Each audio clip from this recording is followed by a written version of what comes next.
from the channel. And this time we check WhatsApp Meta AI removal icon. So let's start. If you want to remove the Meta IA, okay, let's check.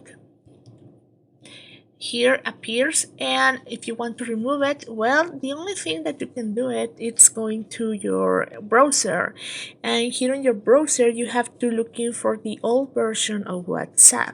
So you have to delete it, the new one, and then here just write WhatsApp old version.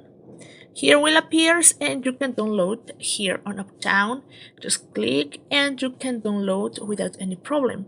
So when you do it, you will turn into your WhatsApp to the old version, and this helps you to don't use the AI, and you can use it without any problem. So that's how it works. I hope this information helps you. Thank you for watching this video. Remember to subscribe and give a thumbs up to this video.